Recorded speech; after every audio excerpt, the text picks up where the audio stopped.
특검팀을 직접 한번 만나보고 싶었습니다. 그래서 어렵게 모셨습니다.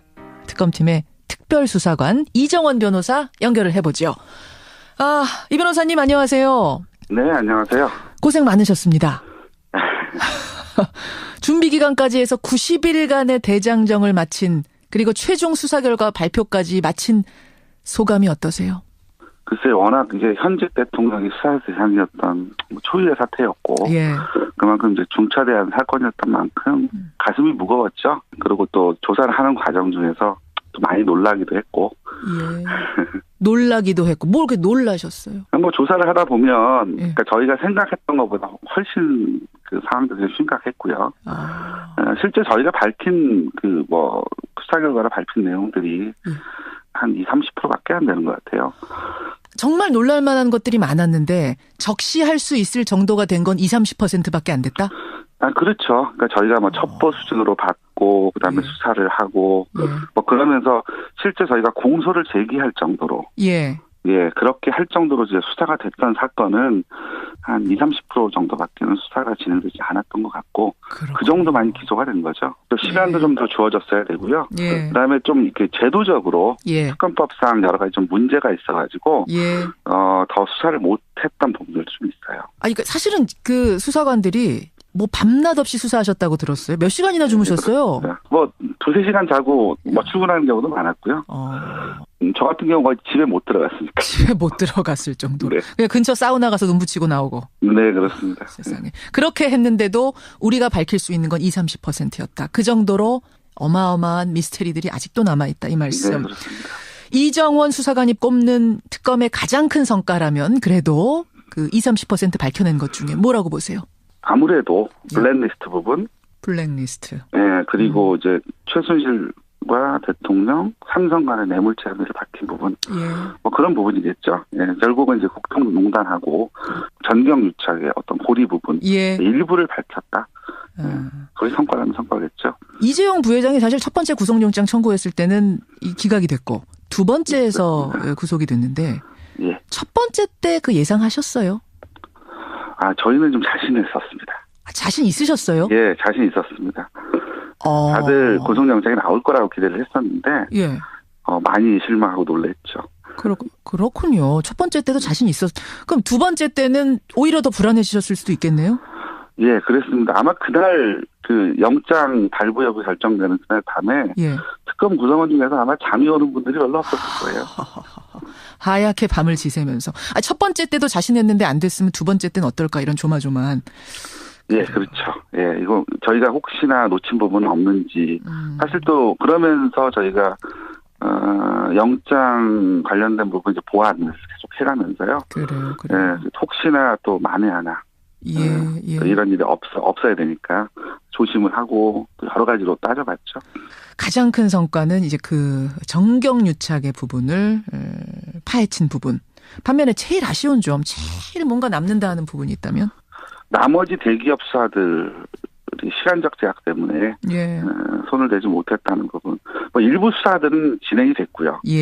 또 상당 부분 성과가 있었음에도 불구하고 기소할 만큼 저희가 밝혀내지 못한 부분이 좀 있습니다. 그렇죠. 그리고 또 우병우 수사 여기에 말씀들이 많습니다. 뭐 봐주기를 했다는 등. 그렇죠. 그런데 이게 아무래도 이재용 그 부회장에 대한 영장이 기각된 이후로 그거에 대한 보완 조사 재청구를 위해서 시간을 좀 많이 썼고요. 그러다 보니까 이제 그 특검 연장 여부가 불확실해지면서 이제 카운트다운에 들어가지 않았습니까? 그랬죠. 결국 이때 이제 그 관련 참고인들이 이제 요 시간만 피하면 특검 수사를 피할 수 있을 거라고 생각을 해서 소환 들어오고 했어요. 결국 이제 그 부분이 조사가 조금 미진했던 부분이 결국 영장 기각이 그게 영장 기각 사유가 되지 않았나. 그러면은 그 미적미적거리면서 끝까지 버텼던 중요 참고인들이라면 어떤 사람들이요? 결국은 이제 청와대 내부에 있었던 또 거기에 파견되었던 검사들, 실제 그 우병우 전 수석의 지시를 받고 실제 그 실행을 했던 사람들에 대한 조사가 있어야 되는데 그렇죠. 수사에 협조를 하지 않았죠. 거기엔 지금 현직 검사들도 있습니다. 결국은 우병우 전 수석의 입김이 그들에게 작용해서 끝까지 이들이 불응한 거 아니냐라는 얘기도 나오는데. 글쎄요, 뭐 저희가 거기까지 알겠습니까만은 아무래도 어쨌든 뭐 청와대 이쪽과 관련되면 협조적이지 않더라고요. 그렇군. 특검 자체가 우병우 라인의 영향을 받은 건 아니냐라는 의심도 있었거든요. 내부적으로 그런 부분은 없었습니다. 그건 아니고. 더군다나 저희가 이제 특별수사관들하고 현직 검사들하고 같이 예. 그 협력하는 체제로 운영했었기 때문에 예. 뭐 그런 부분들이 논의될 수 있는 여지가 별로 없었습니다. 그렇군요. 그 부분에 대한 오해는 좀 서운하실 수 있겠어요. 그러면. 네, 그렇습니다. 예. 또 하나는 이제 재산관계 수사 이 부분인데요. 일단 시간이 일단 짧았던 부분도 있고요. 그다음에 이 재산관계를 조사하기 위해서는 이제 금감원과 국세청의 협조가 절대적이에요. 절대적이죠. 예, 그렇죠. 그러니까 예를 들면 저희가 그 관련된 등기부등본을 찾고 그와 관련된 자금이 서로 어떻게 움직였는지를 확인해야 되는데 이와 관련된 자료들을 그쪽에 전부 다 거부를 했습니다. 거부할 수도 있습니까? 특검이 내놓으라는데? 받아오라고 하는데. 영장 받아오라고 하는데. 예, 영장을 받아오라고 하는데 이게 벌써 30년 전 이미 지나 공소시효가 다 끝난 사건들이에요. 근데 범죄 혐의를 적시할 수 없으니까 영장 발부 자체는 안 되는 사건이죠. 안 되죠. 예. 왜 그 부분이 미진했는가? 이게 좀 이해가 되네요. 특검팀 내부에서는 연장 가능성, 그러니까 황교안 권한대행이 연장 승인을 할 가능성을 얼마나 보셨어요? 별로 가능성이 없다고 봤습니다. 가능성 없다고 보셨어요? 그리고 애초에 1차 수사 계획을요. 연장이 안 되는 걸 전제로 저희가 수사 계획을 잡고 조사를 했어요. 세상에. 왜요? 그 연장 여부 결정을 황대행이 하게 돼 있는데 과연 해줄지 의문이다. 어차피 대통령이 임명한 총리인데 해줄 것인가? 그렇습니다. 결국은 저희가 현직 대통령에 대한 조사를 같이 할 수밖에 없는데 과연 그 부분에 대해서 연장을 해주겠느냐. 여기에 대해서는 사실은 좀 회의적이었고요. 그래서 일단 가급적이면 70일 안으로 조사를 마무리해보자 1차. 그리고 연장이 되면 나머지 더 한번 해보고 하는 차원으로 이제 플랜 A, B 이렇게 두 개로 마련해서 조사를 진행을 했죠. 애초에 안 될 거다라는 전제하에 우선순위 쭉 정해가지고 여기까지 가자. 이렇게 참 들으면서 안타깝네. 아니 수사관이 수사를 하겠다는데도 그 지휘자가 하지 말아라. 이게 좀 코미디 아닌가요? 그렇죠. 근데 어떻게 하겠습니까? 또 하나는 제가 아쉬운 점은 청와대 압수수색 무산되고 대통령 대면 조사 무산된 것. 왜 그렇게 끝내 문을 안 열어주고 끝내 안 만나줬을까요? 대통령에 대한 수사가 어려울 것이라는 점은 애초부터 예상을 했죠. 하지만 이런 식으로 압수수색에다가 대면 조사까지 잡는 거부할 거라고는 예상을 못했습니다. 특히 대면 조사 같은 경우에는 특검에서 그 비공개로 하기로 한 거를 정보를 사전에 유출했다. 이게 이제 문제가 된 거였는데. 진짜로 유출한 겁니까? 그걸 알고 있는 분이 서너 분밖에 안 돼요. 특검 내에서도. 저희 내부에서는 그게 흘러가지 않았을 거라고 저희는 판단을 하고요. 자세한 얘기는 제가 말씀드리기는 그러네요. 결국 그러면은 시중에선 사실 그때 음모론도 있었죠. 청와대에서 흘려놓고 이걸 좀 빌미 삼아가지고 대면 조사 안 하려는 거 아니냐라는 음모론도 있었습니다만 그런 것도 알고 있습니다. 대면 조사 그렇게 해서 불발이 어쨌든 됐고요. 압수수색도 무산이 됐는데 만약 대면 조사나 압수수색이 성사가 됐더라면 지금 세월호 7시간 미스테리 못 푸셨잖아요. 네, 그렇습니다. 그거 풀렸을 거라고 보세요? 네, 그렇습니다. 청와대 압수수색은 굉장히 결정적이었어요. 민정수석실에 대한 압수수색이 있었다고 한다면 우병우에 대한 수사가 훨씬 더 탄력을 받았을 것이고요. 그다음에 국정농단 전반에 대한 어떤 수사가 상당 부분 아마 성과를 내거나 진척이 있었을 겁니다. 그렇군요. 그래서 그렇게 안 열어주고 안 만나주고 그랬을까요? 우선은 어쨌든 수사하면서 블랙홀이 3군데가 있었죠. 블랙홀 3군데 어디입니까? 우선은 수사조차 응하지 않는 대통령. 대통령. 그렇죠. 그다음에 두 번째는 수사에 응하지만 계속해서 이제 진술거부권 행사하는 최순실 씨.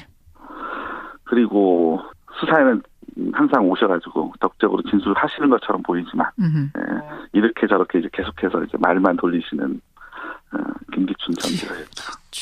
세 번째 블랙홀. 아니 오기는 오는데 미꾸라지처럼 말을 잘 안 하셨어요, 그분은? 그렇죠. 대부분 상관이 없다거나 다른 방법 되게 디테일하시는 말씀 많이 하신 걸로 알고 있습니다. 아니 그분은 청문회에서도 그러시더니 특검 가서도 그러셨네요. 근데도 어떻게 구속까지 시켰습니다. 예, 결국 이제 본인들이 진술을 하지 않는다고 하더라도 예. 결국 이제 그걸 하기 위한 그 밑에서부터의 수사들이 차분히 진행됐었고요. 그와 관련돼서 특히 문체부 관계자들, 예. 그분들이 이제 충분하게 저희가 진술을 해주셨기 때문에 그와 관련된 자료 또 진술들이 구속을 시킬 만큼 충분히 있었죠. 문체부의 자료가 워낙 문체부 분들이 워낙 적극적으로 도움을 주신 거군요. 그러니까 김기춘, 조윤선 구속에는. 그렇다고 봐야죠. 그러니까 첫 번째 저희가 이제 문체부를 2번 압수수색을 했나요? 예, 예. 그랬을 텐데 첫 번째 압수수색 했을 때보다 두 번째 압수수색 했을 때는 제가 내부 제보도 받았고요. 그리고 구체적으로 어떤 자료가 어디에 있다. 그것도 알려주세요. 네, 그렇습니다. 거의 기다리고 계셨어요. 그러니까 문체부 직원들도 얼마나 그동안 속이 탔으면 어서 오십시오. 특검팀 이거 여기 있고 이게 중요한 거고 이거 제보하겠습니다. 네. 세상에 알겠네요. 문체부 직원들이 그동안 얼마나 고통 속에서 살았는지. 그래서 블랙리스트 수사는 김기춘, 조윤선 이 사람들이 그렇게 버텨도 구속이 가능했던. 네네. 장시호 씨도 많이 도움되지 않았습니까? 그렇죠. 예. 그런데 이제 시중에서는 이제 장시호 씨가 아주 결정적인 순간에 태블릿 PC라든가 이런 부분들 협조를 해주고 했던 부분들도 있지만 실제로 뭐 장시호 씨가 이제 태블릿 PC와 관련된 부분을 이제 저희한테 자백을 하기 전까지 이제 저희가 CCTV 분석을 해서요. 최순실의 마지막 주거지에 관련된 CCTV를 섭발치를 돌려보고 거기서 이제 그 물건을 들고 나가는 장시호 씨를 특정을 했고요. 예, 그러고 나서 불러서 그 조사를 하니까 그에 대해서 이제 진술하는 과정에서 나온 거죠. 그러니까 결국 이제 자발적으로 협조를 했다기보다는 저희가 추궁을 하면 그거에 대해서 이제 마지못해서 진술하는 그런 부분들이었습니다. 그러니까 장시호 씨가 아주 적극적으로 처음부터 뭐 이것도 알려주고 저것도 알려주고 그렇게 지금 세상에 알려진 거는 조금. 장시호 씨 진술이라든가 이런 부분들이 수사에 도움이 많이 된 건 맞지만 그렇죠. 그렇군요. 그런 부분도. 역시 특검팀을 직접 만나니까 여러 가지 궁금증들이 좀 풀리는데 특검팀의 특별수사관 이정원 변호사 지금 만나고 있습니다. 특검 수사에서 제일 우리들이 주목했던 부분은 역시 대통령 혐의를 특검은 어디까지 볼 것인가 이 부분이었는데요. 최순실 씨 어제 공소장 보니까 박근혜 대통령 이름이 자그마치 200번 들어갑니다. 최순실이 국정농단의 공범이다. 특검은 그렇게 결론 내리신 거죠? 그렇습니다. 예.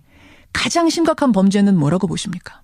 이런 말씀이 적절한지 모르겠지만 가장 큰 문제는 자신이 무슨 죄를 지었는지 인식 자체가 없다는 부분 아니겠습니까? 그게 어떻게 해석하면 될까요? 무슨 죄를 졌는지 인식조차 없다는 것? 일단 대통령 측에서 계속해서 탄핵 관련되는 부분이랄지 정규 TV에 나와가지고 인터뷰를 했던 부분이랄지 근데 보면 이제 본인이 하시는 말씀들이 있잖아요. 있죠. 그걸 보면 물론 이렇게 방어하려고 하는 부분들은 충분히 이해가 갑니다만 저희가 보기에는 그렇죠. 지금 그 현재 이 국면 그다음에 지금 현재 드러나고 있는 여러 가지 그 범죄 혐의들 그거에 대해서 과연 인식을 하고 계셨는지. 네. 근데 어쨌든 저희가 이제 아직 기소가 되지 않은 부분이기 때문에 제가 좀 조심스럽긴 합니다. 그 부분에 대해서. 현직 대통령이니까 기소는 불가능합니다만 어쨌든 수사관들은 그러셨다. 어제 최종 수사 결과를 들은 박근혜 대통령 측은 바로 반박했습니다. 이번 특검팀은 태생부터 위헌이다. 일부 야당의 추천만으로 구성된 전형적인 정치적 특검으로 출발선부터 공정성이 담보되기가 어려운 상황이었다. 어제 수사 결과 전면 부정. 어떻게 답하시겠습니까?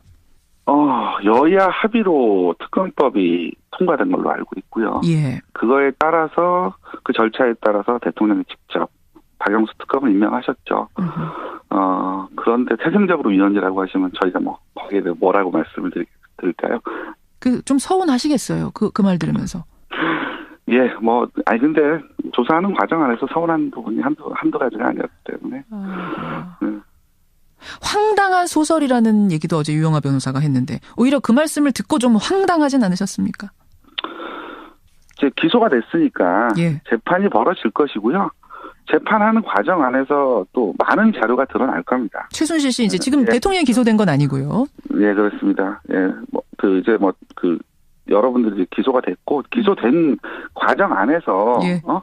실제 어떤 일이 있었고 저희가 어떤 증거를 가지고 기소를 했는지 하는 부분들이 재판을 통해서 또 드러날 것이고 보시면 그걸 이제 보시면 충분히 국민 여러분도 판단하실 수 있을 거라고 생각합니다. 삼성동 사저 구입한 것하고 그 의상비 지금까지 쭉 의상비를 다 최순실 씨 측에서 대왔다. 이것이 이제 경제적 공동체라고 보는 어떤 근거로 어제 특검팀이 제시를 하셨는데 여기에 대해서 또 박근혜 대통령 측은 무슨 소리냐. 사저 구입한 거 대통령 돈이고 의상비도 대통령 사비였다. 완전히 분리된 경제 주체다. 이렇게 답변을 했거든요. 이건 어떤가요? 네. 워낙 확신을 가지고 어제 말씀하시니까 특검팀이 잘못 알았나 전 그런 생각도 들던데요. 그러니까 저희가 지금 몇 가지를 거론했을 뿐이죠. 저희가 그것만 가지고 경제 공동체라고 판단을 했겠습니까? 예, 뭐 그 부분들을 아까도 말씀드렸듯이 예. 그 재판 과정에서 예. 저희가 갖고 있었던 카드가 무엇인지는 확인할 수 있을 겁니다. 카드를 확인할 수 있을 거다. 이런 부분을 예상해서 사실 최종 발표문의 수위도 상당히 많이 조정을 한 것으로 알고 있습니다. 정말 확실한 거 두 가지만 쓴 거다. 나머지 카드도 많다. 네, 그래서 재판 과정에서 그동안에 공개되지 않았던 예. 그리고 특검으로서 여러 가지 또 사정 때문에 공개할 수 없었던 예. 많은 진상들이나 어떤 팩트들이 드러날 겁니다. 알겠습니다. 네. 알겠습니다. 특검팀의 특별수사관 이정원 변호사를 지금 만나고 있는데요. 이건 좀 여담입니다만 그 비선실세 최순실 씨가 안 나온다고 버티다가 특검에 출석을 했죠. 네. 근데 호송차에서 내리자마자 이것은 민주주의 특검이 아닙니다. 민주특검이 아닙니다. 뭐 고래고래 소리를 쳤던 장면 지금까지도 두고두고 화제인데 그 출두 장면 생중계를 특검도 보셨어요? 봤죠. 그 말 듣고는 어떠셨습니까? 민주특검이 아닙니다.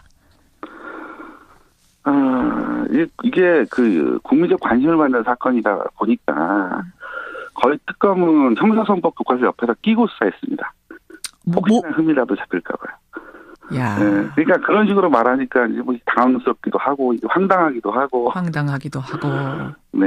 최순실 씨, 아까 블랙홀 3명 중에 1명이라고 지목을 하셨는데 하여튼 고생 많이 하셨고요. 이제 공은 검찰로 넘어갔습니다. 검찰에 꼭 당부하고 싶으신 점. 이것만은 꼭 잘 밝혀달라, 신경 써달라, 전하고 싶은 부분이 있다면? 우선 검찰에게는 우병우, 그다음에 나머지 기업 수사에 대한, 대기업에 대한 수사가 아직 목으로 남아있습니다. 그죠? 예.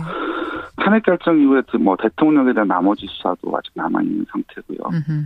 우병우 전 수석이 검찰 고위 관계자들하고 이제 수시로 통화했다는 내용도 사실로 드러났습니다. 예. 그렇다면 이제 검찰이 환부를 도려낸다는 심정으로 수사에 임해야겠죠. 예. 이 부분은 능력의 문제가 아니고 의지의 문제라고 생각을 합니다. 의지의 문제다. 네. 결국 특검에 파견된 검사들, 모두 검찰에서 파견된 분들 아닙니까? 물론이죠. 그 말을 다시 해석하자면 의지만 있다면 지금 우병우 전 수석에 대한 구속, 기소는 충분히 될 정도가 된다. 그렇게 판단한다는 말씀. 네, 그렇습니다. 그렇군요. 대통령 탄핵 물론 아직 여부를 모릅니다만 혹시라도 대통령이 탄핵이 인용된다면 헌재에서 네. 대통령도 기소되기에 충분합니까? 그럼요. 저희가 그래서 피의자로 적시를 했고요. 네. 그 자연인이 되면 바로 구속 수사해야 된다고 보세요? 그게 정도라고 봅니다. 끝으로 정말 응원 많이 하셨어요. 국민들이. 그거 알고 계시죠? 네, 알고 있습니다. 국민들께 한 말씀 해 주신다면요.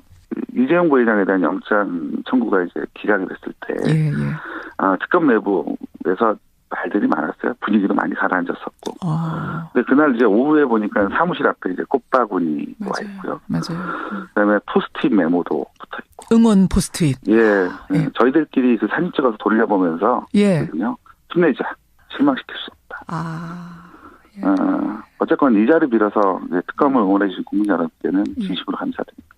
그러니까 힘들 때마다 결국 힘이 된 건 국민이었네요. 그렇죠. 참. 고생 많이 하셨습니다. 고생 많이 하셨고요. 좀 아쉽게 끝이 나긴 했습니다. 시간만 좀 더 있었으면 하는 아쉬움은 있습니다만 주어진 시간 안에서 최선을 다해서 밤잠 줄여가면서 노력해 주신 것 다시 한번 감사 인사 드리겠습니다.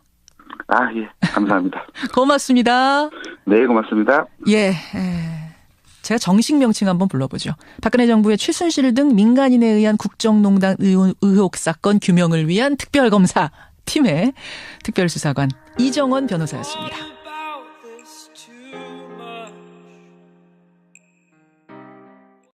특검팀 특검팀을 직접 한번 만나보고 싶었습니다. 그래서 어렵게 모셨습니다. 특검팀의 특별수사관 이정원 변호사 연결을 해보죠. 이 변호사님 안녕하세요. 네, 안녕하세요. 고생 많으셨습니다. 준비 기간까지 해서 90일간의 대장정을 마친, 그리고 최종 수사 결과 발표까지 마친 소감이 어떠세요? 글쎄, 워낙 이제 현직 대통령이 수사 대상이었던 초유의 사태였고, 예. 그만큼 이제 중차대한 사건이었던 만큼 가슴이 무거웠죠. 그리고 또 조사를 하는 과정 중에서 또 많이 놀라기도 했고. 예. 놀라기도 했고, 뭘 그렇게 놀라셨어요? 뭐 조사를 하다 보면, 예. 그러니까 저희가 생각했던 것보다 훨씬 그 상황들이 심각했고요. 실제 저희가 밝힌 수사 결과를 밝힌 내용들이 한 20-30%밖에 안 되는 것 같아요. 정말 놀랄만한 것들이 많았는데 적시할 수 있을 정도가 된 건 20-30%밖에 안 됐다?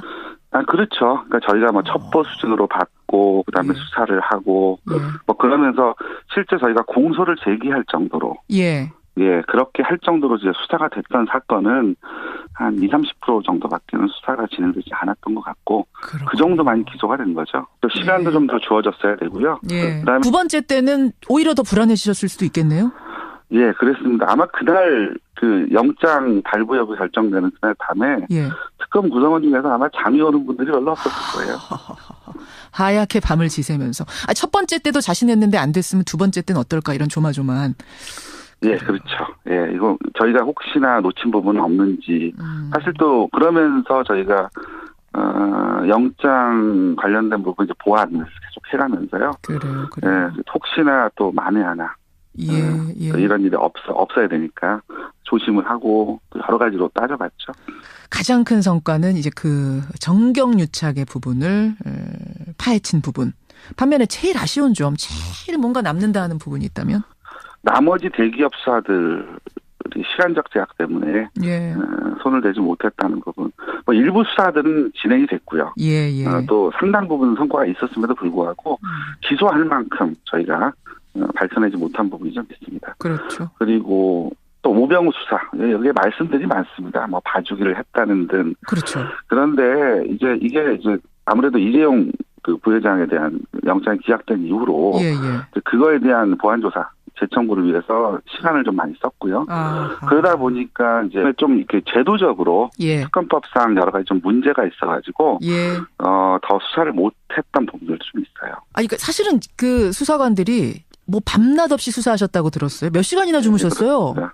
두세 시간 자고 출근하는 경우도 많았고요. 저 같은 경우 거의 집에 못 들어갔으니까. 집에 못 들어갔을 정도로. 그냥 근처 사우나 가서 눈 붙이고 나오고. 네, 그렇습니다. 세상에. 그렇게 했는데도 우리가 밝힐 수 있는 건 20-30%였다. 그 정도로 어마어마한 미스테리들이 아직도 남아있다. 이 말씀. 네, 그렇습니다. 이정원 수사관이 꼽는 특검의 가장 큰 성과라면 그래도 그 20-30% 밝혀낸 것 중에 뭐라고 보세요? 아무래도 블랙리스트 부분. 블랙리스트. 네, 그리고 이제 최순실과 대통령, 삼성 간의 뇌물죄 혐의를 밝힌 부분.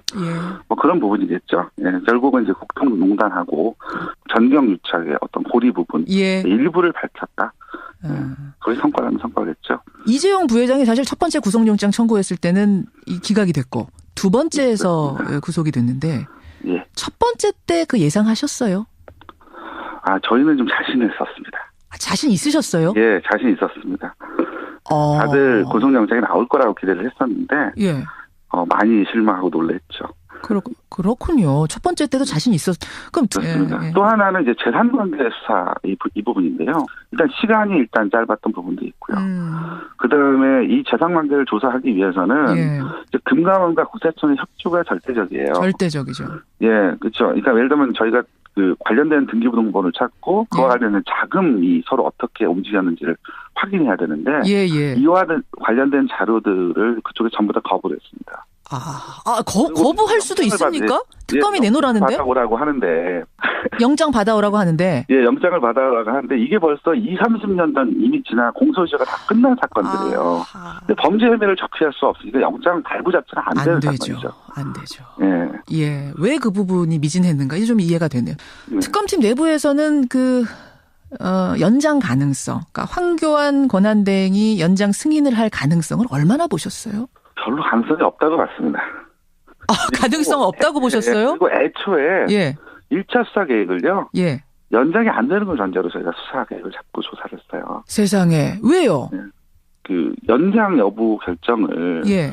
황내에 하게 돼 있는데 예. 과연 해줄지 의문이다. 의문이다. 어차피 대통령이 임명한 총리인데 해줄 것인가? 그렇습니다. 예. 결국은 저희가 현직 대통령에 대한 그 특검 연장 여부가 불확실해지면서 예. 카운트다운에 들어가지 않았습니까? 그랬죠.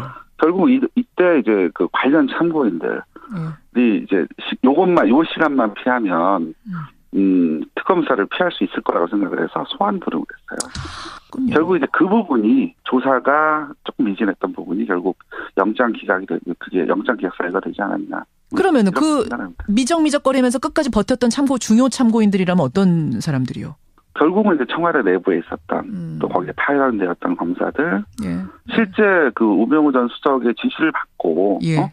실제 그 실행을 했던 사람들에 대한 조사가 있어야 되는데 그렇죠. 수사에 협조를 하지 않았죠. 거기엔 지금 현직 검사들도 있습니다. 결국은 우병우 전 수석의 입김이 그들에게 작용해서 끝까지 이들이 불응한 거 아니냐라는 얘기도 나오는데. 글쎄요, 뭐 저희가 거기까지 알겠습니까만은 예. 아무래도 어쨌든 뭐 청와대 이쪽과 관련되면 협조적이지 않더라고요. 그렇고 특검 자체가 우병우 라인의 영향을 받은 건 아니냐라는 의심도 있었거든요. 내부적으로 그런 부분은 없었습니다. 그건 아니고. 더군다나 저희가 이제 특별수사관들하고 현직 검사들하고 같이 예. 그 협력하는 체제로 운영했었기 때문에 예.